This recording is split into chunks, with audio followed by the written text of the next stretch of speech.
Welcome to Madlik. My name is Jeffrey Stern, and at Madlik we light a spark or shed some light on a Jewish text or tradition. Along with Rabbi Adam Mintz, we host Madlik Disruptive Torah on Clubhouse every Thursday and share it as the Madlik podcast on your favorite platform. Rabbi Mintz is off for the holidays, and tomorrow at sunset, the holiday of Sukkot begins, and we leave the security of our homes and dwell in the temporary booths of farmers.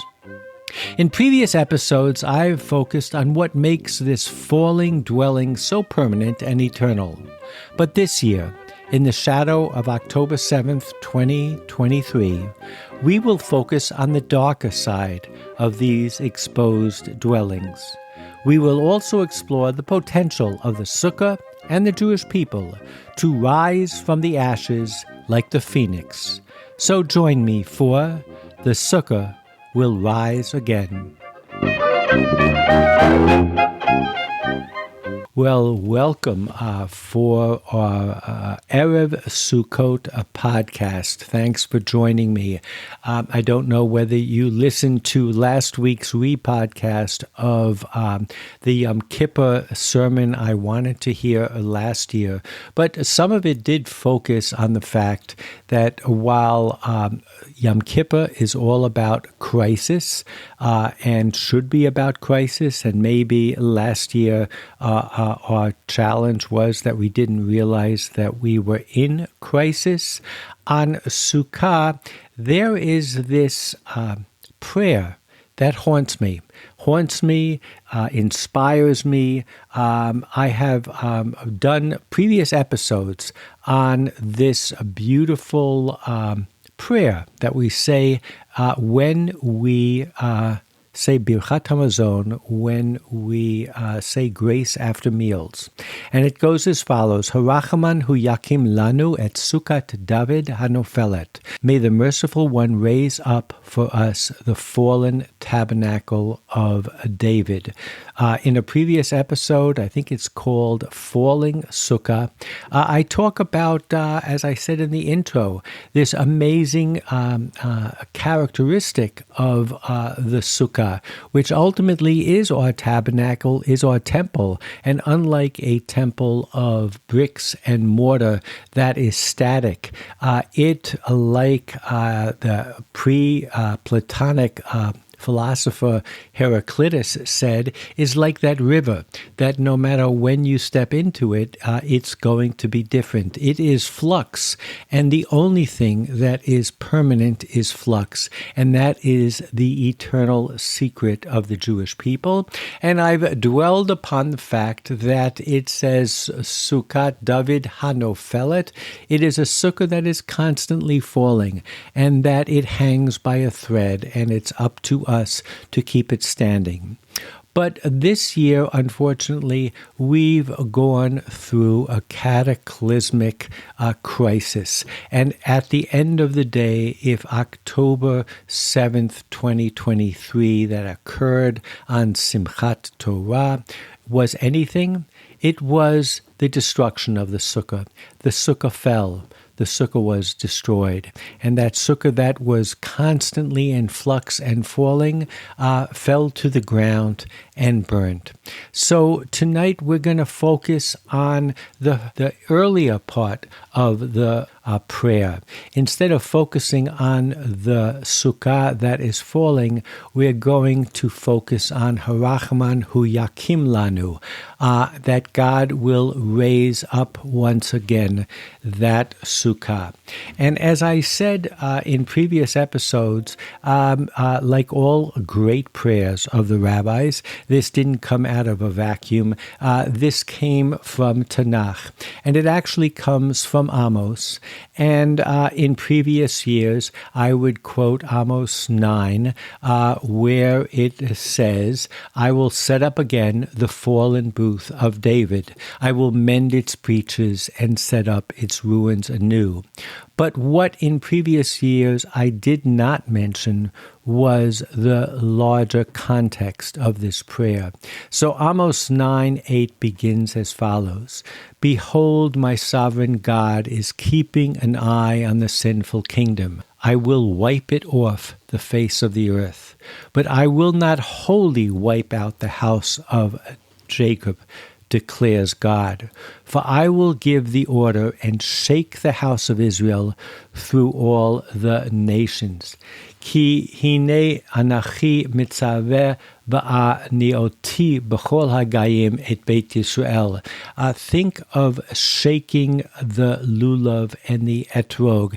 There's a certain element of violence there. There's a certain element of rash, of noise there, of chaos and eruption. And God says he will shake the house of Israel. And not a pebble falls to the ground. The metaphor is one of a sieve where only the pebbles are retained and the sand falls through it and is lost. In verse 10 it says, all the sinners of my people shall perish by the sword. Those who boast, never shall evil overtake us or come near us. In that day I will set up again the fallen booth of David. I will mend its breaches and set up its ruins anew. So this sense of Yakum Sukkot David Hanofelet is coming out of total tragedy, is coming out of the ashes. I will build it firm as in the days of old, so that they shall possess the rest of Edom. And it goes on to say that I will restore my people Israel. They shall rebuild ruined cities and inhabit them. They shall plant vineyards and drink their wines. They shall till gardens and eat their fruits. So as I said in the intro, this is at the end of the day an agricultural holiday, and this is both a celebration but also a rejuvenation from the absolute destruction of our life as farmers from the land. And one can only think of the kibbutzim that were on the first line of fire, all agricultural kibbutzim. And one of the medieval commentaries on Amos, the Malbim, writes as follows: in that day I will raise the David Sukkah that has fallen. And he writes, first the house of David was built and perfected in a permanent house, dependent on the sands of David from generation to generation. And later there was no permanent house, only a temporary tabernacle, only a Sukkah. And it was in the second house, the second temple, after the kingdom of the house of David was abolished, and its kings, the Hasmoneans and Herod, and in 27, relating to actually Hanukkah, there were Nesiim, presidents from the seed of the house of David, which is similar to the temporary tabernacle. Basically, the Malbim is going through the history of the Jewish people from when there was a solid permanent temple to when the Hashmonaim built the second temple, which, although it had the seed of David possibly, was no longer the same. And he really traces it up until his time when the Jews were in exile, and he talks about a time. It's interesting, if you read the text in the Sephirah notes, it's not so much a time of the Messiah coming, it's a time of a new Nasi, a new president, a new governance, similar to the revival of the state of Israel. But if that sense of the Sukkah is not dark enough, because of course we always think of Sukkot as Sukkat HaShalom in the Hashkivenu prayer that we say at the end of every Mariv. God will guide us and guard us as as we sleep at night. The sukkah is always this tabernacle that protects us, this shield that protects us. But tonight, based on the past year, we're looking at a different side of that sukkah. And in 2 Samuel 22, it says, in my anguish I called on the Lord. I cried out to my God. In his temple he heard my voice. My cry entered his ear. Then the earth rocked and quaked. The foundations of heaven shook. Rocked by indignation, smoke went up from his nostrils. From his mouth was devouring fire. Live coals blazed forth from him. He bent the sky and came down, thick cloud beneath his feet. He mounted a cherub and flew. He was seen on the wings of the wind. He made pavilions of darkness about him. V'yashet Choshech Svivotav Sukkot. So here we have an allusion to a sukkah who is dark, who is part of the overbearing, over-consuming, overwhelming death and destruction. He made pavilions of darkness about him, dripping clouds, huge thunderheads, in the brilliance before him blazing fiery coals. The Lord thundered forth from heaven. This is a totally different image of Sukkah than we have normally seen. It is that temporary structure, but it's that structure that does not protect us. It is that structure that at the end of the day, that represents our vulnerability and our smallness and our foes that are around us. From foes too mighty for me, they attacked me on my day of calamity. But the Lord was my stay. He brought me out to freedom. He rescued me because he was pleased with me. We say Psalms, and I've said this so many years, even last week's rebroadcast of last year, that we say Psalm 27, starting at the beginning of Elul, and only ending not on Yom Kippur, because the gates of prayer, the gates of repentance, do not actually close at Nila. They close at the end of Sukkot and on Hoshana Rabbah. And we say Psalm 27, and in it we say, Achat sha'alti me'et Adonai, oto avakesh. One thing I ask of the Lord, only that do I seek, to live in the house of the Lord all the days of my life, to gaze upon the beauty of the Lord, to frequent his temple. And then it says, Ki yitzpaneni b'sukkah b'yom ra. He will shelter me in his pavilion on the evil day. Grant me the protection of his tent. Raise me high upon a rock. So this sense of the sukkah being associated not only with protection, but also with Yom Ra, a terrible, tragic day, is two sides of the same coin. It is a tension. It is a dialectic. And the fascinating thing is, as we approach Simchat Torah, and we ask ourselves, how can we celebrate Simchat Torah on this terrible day? The irony is, this is not the first time that Sukkot became associated with a tragedy. And the question was asked, how can we celebrate Sukkot?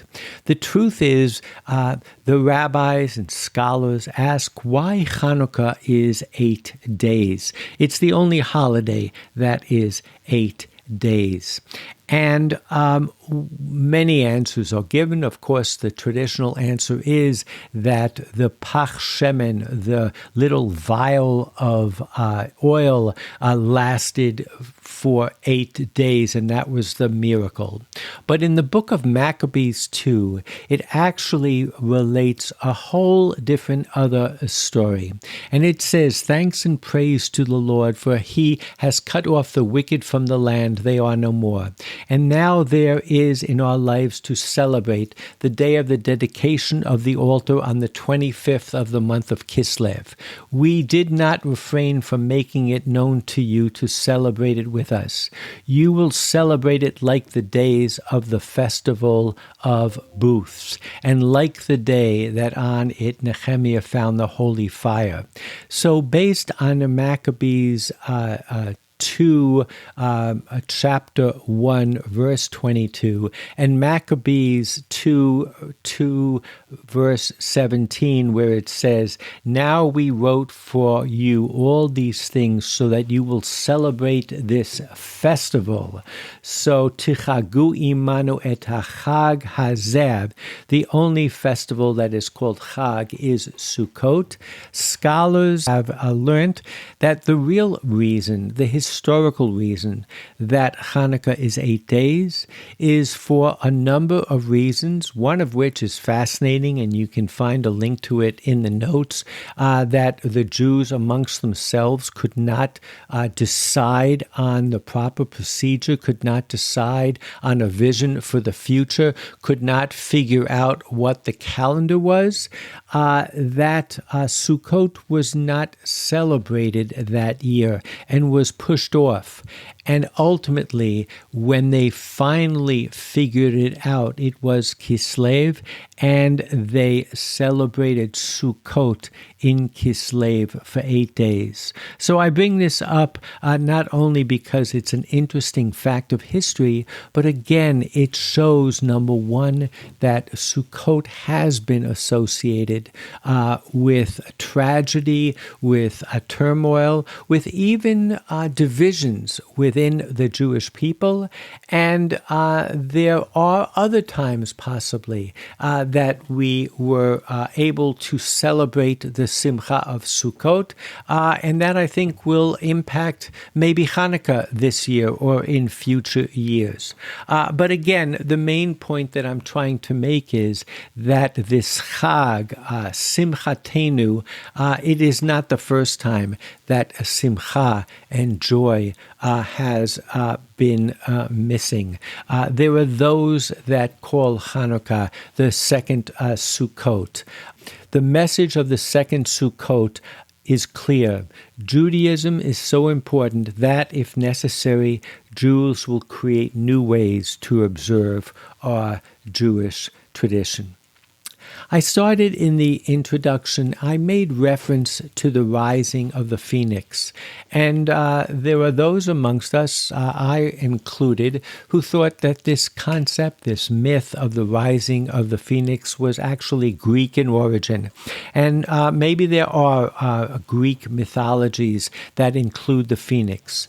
But it is interesting that this tradition also is in Tanakh. In Job 29:18, it says, "I thought I would end my days with my family and be as long-lived as the phoenix. Va omer im kni egva ukachol arbe yamim." So Rashi says, Kachol, this is a bird named Chol, phoenix, upon which the punishment of death was not decreed, because it did not taste of the tree of knowledge. And at the end of 1,000 years, it renews itself and returns to its youth. So there is within our Tanakh this concept of the ability to rise from the ashes. It's interesting that the association, at least from the Midrashim, that Rashi cites, has to do with eating, or in this case, not eating, and in this case, from the tree of knowledge. The Rabbeinu Bachaya says, according to Bereshit Rabbah, the word Gam teaches that she also gave to all the animals from the fruit of that tree. So according to this midrash, according to the Rabbeinu Bachaya, when Eve took from the tree of knowledge, she not only gave it to Adam, she also gave it to all of the other animals. According to that midrash, there was only a single bird called Chol, which did not eat from the fruit of that that tree.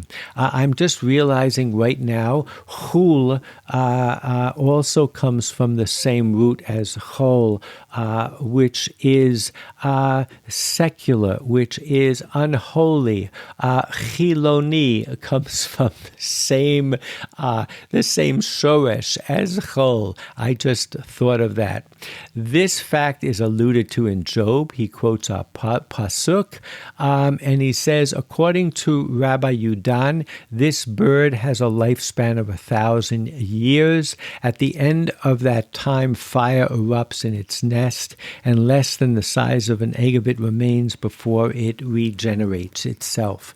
So here we have within our tradition the ability of a species, the ability of a people, the ability of that which is created by God to rejuvenate, to come from the whole, to come from extinction, and to come back to life.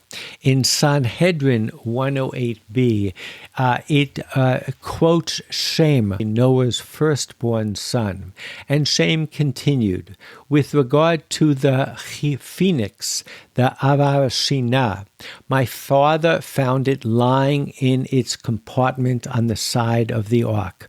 So Noah is in the ark, all the animals are there, he's tending to all the animals, and he sees the phoenix lying on the side of the ark. He said to the phoenix, do you not want food? The bird said to him, I saw that you were busy, and I said, I would not trouble you by requesting food. Noah said to the bird, may it be God's will that you shall not die.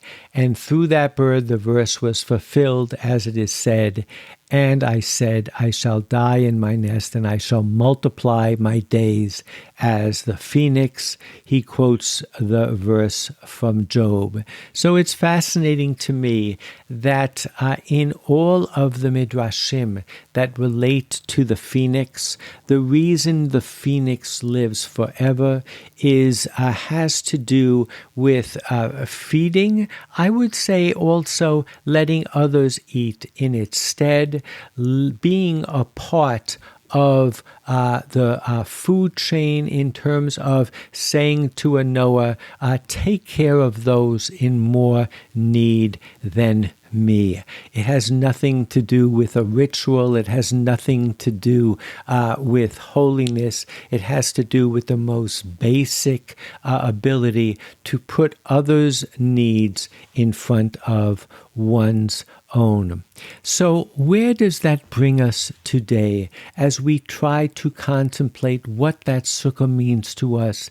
Is it a sukkah that is always falling, held by a thread, or is it the sukkah of the past year that has actually fallen, that has actually burnt, that has actually not provided the protection that we wanted? And is it the sukkah that, like the phoenix, rises above and gives itself new life, possibly by caring for others, possibly by thinking of others? And as I surveyed what is happening today in Israel and how Israelis are addressing both the high holidays, Yom Kippur, and the upcoming holiday of Sukkot, I think I saw a pattern. I am a great fan of Daniel Gordis's podcast, Israel from the Inside, and you can subscribe to it on a Substack. He talks about this year's Yom Kippur that actually fell on Shabbat. And I have talked about the whole point of Yom Kippur is that we have to break with the regular. And Yom Kippur that falls on Shabbat, where Shabbat, because it happens 52 times a year, should take precedence over Yom Kippur. We throw that out, we turn it on its head, and in fact, Yom Kippur absolutely overwhelms Shabbat, and as a result, we do not traditionally say the prayer Avinu Malkeinu. And Daniel Gordis says that in the synagogue that he was at, he writes as follows: "The traditional custom is not to recite the prayer known as Avinu Malkeinu on Yom Kippur when it falls on Shabbat. This past Friday night, though, right after Kol Nidre, and before the rest of the evening service, someone stood up to announce that the community's leadership had decided, as did many other synagogues in Israel this year, that we would recite it. No one needed an explanation, for everyone there knew what Avinu Malkeinu says. Our Father, our King, nullify the plans of those who hate us. Our Father, our King, thwart the counsel of our enemies. Our Father, our King, tear up the evil decree against us. Our Father, our King, be gracious to us and answer us and save us." But the person announcing the change still felt an explanation was in order. She started to say something, stopped, and started to cry. The explanation was dropped. What was there really to say when nothing at all needed explaining? And so Daniel Gordis records not the fact that his congregation came up with a new prayer, but they said an old prayer in a non-traditional way. In a sense, they brought themselves out of the ashes, or they began the process of bringing themselves out of the ashes by breaking a rule, by breaking a tradition, by asserting themselves, by saying the Avinu Malkeinu.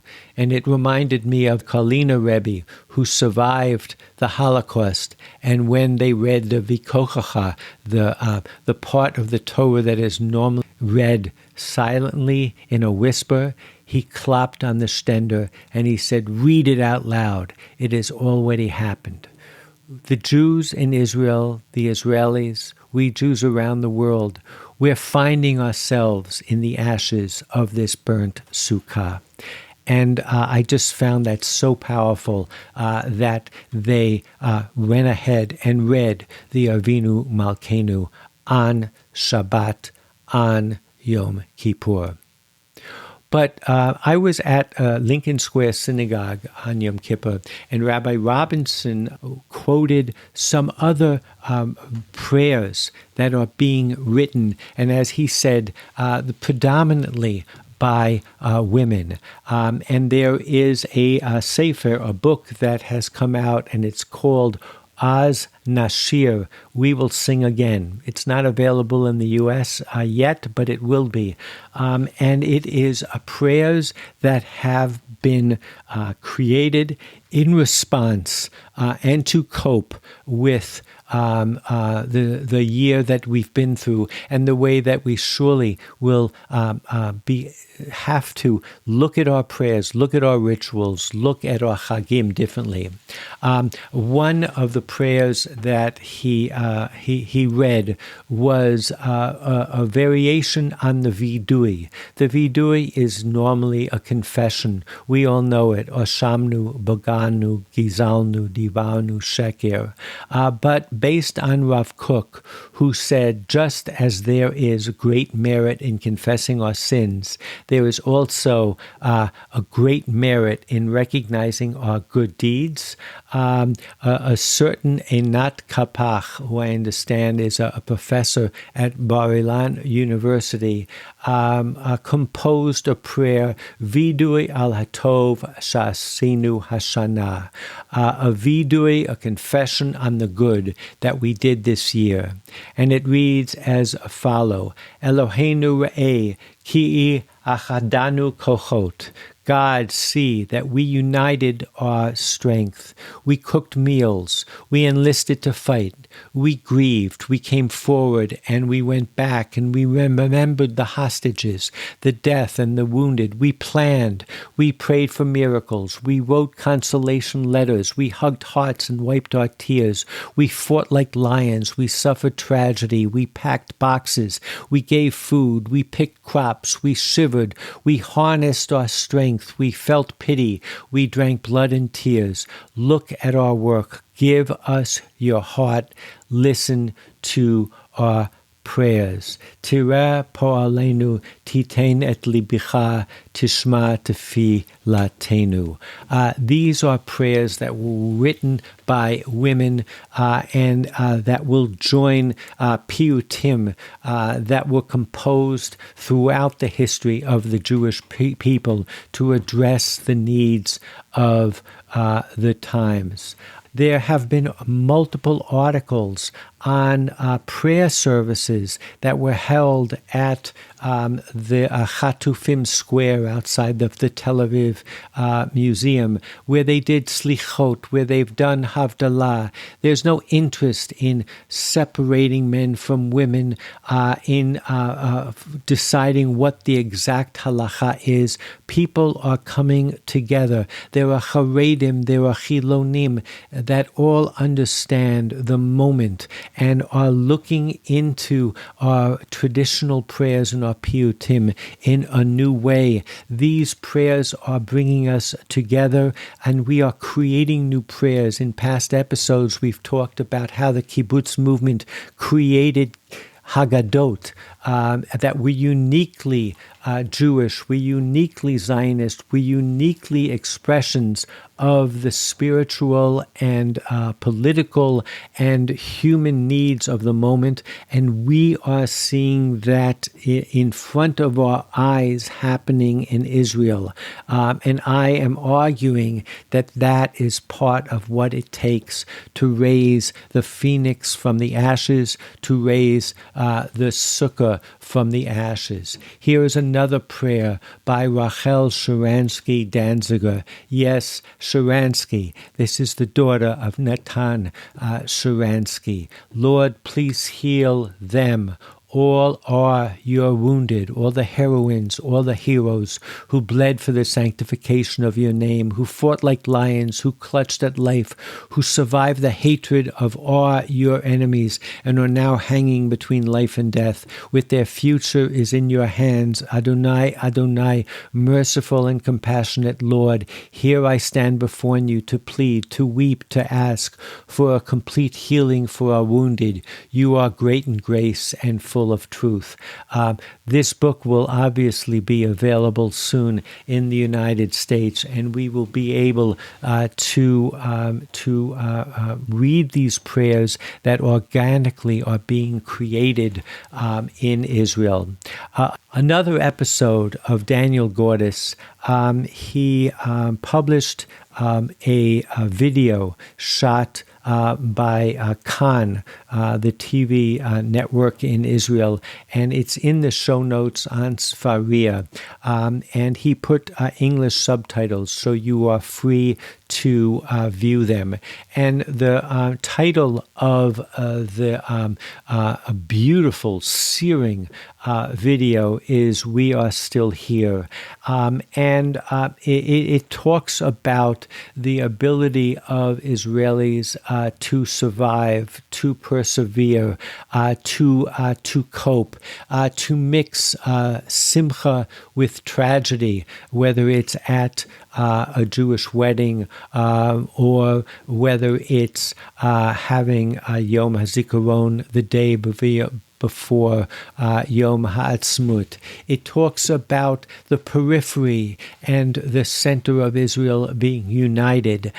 It talks about the ability of all of us, when the government failed, to cope and to come together. It is a searing revelation and ode to what the Jewish people and what the Israelis discovered about themselves. And I will argue that that is the source of the ability for that sukkah to rise from the ashes, when we find that what in fact holds us together is stronger, not only than anything that brings us apart, but is the glue that enables us to find out that we can rely on ourselves by feeding each other, by caring for each other, like that phoenix bird in Noah's Ark. And I will conclude in the show notes. You will find another podcast that I love is Dan Signeur's Call Me Back.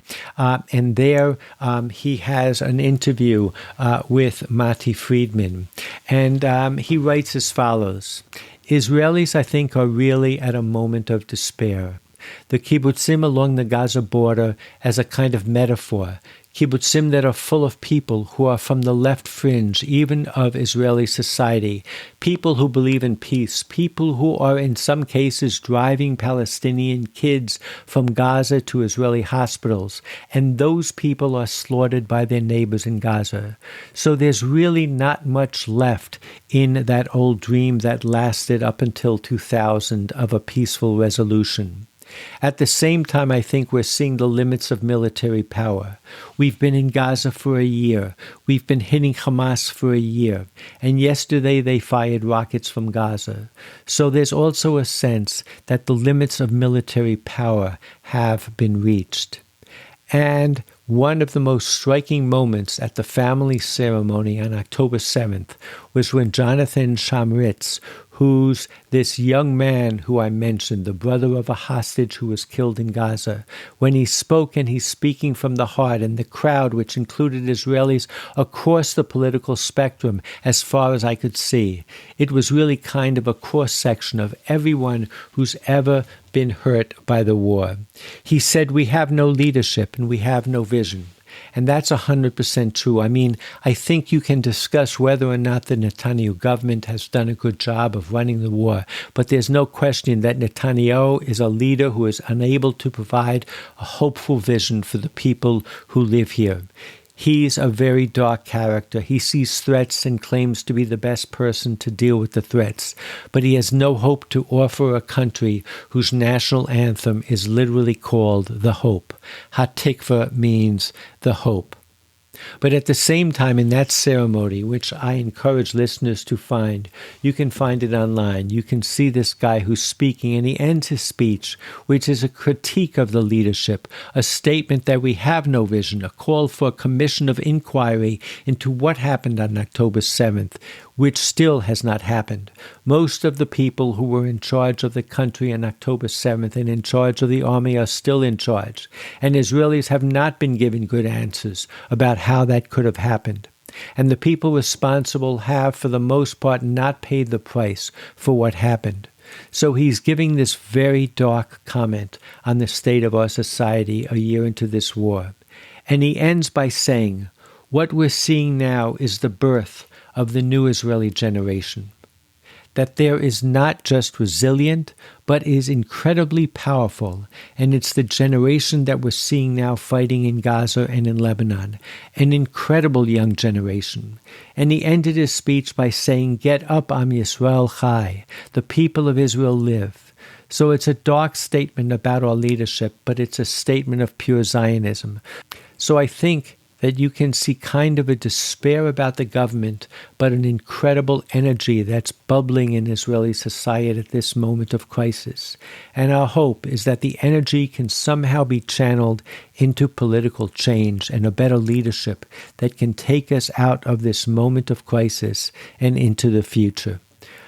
So with those inspiring words, all I can say is, Harachaman hu yakim lanu et Sukkot tovet hanofelet. May God, may we, our people, sitting in that temporary sukkah, find the strength that is within us all to rebuild our country, to rebuild our nation, to rebuild our people, and to build it stronger and better, knowing that what holds us together is more powerful than any other force in nature and in history. So I wish you all a Chag Sameach.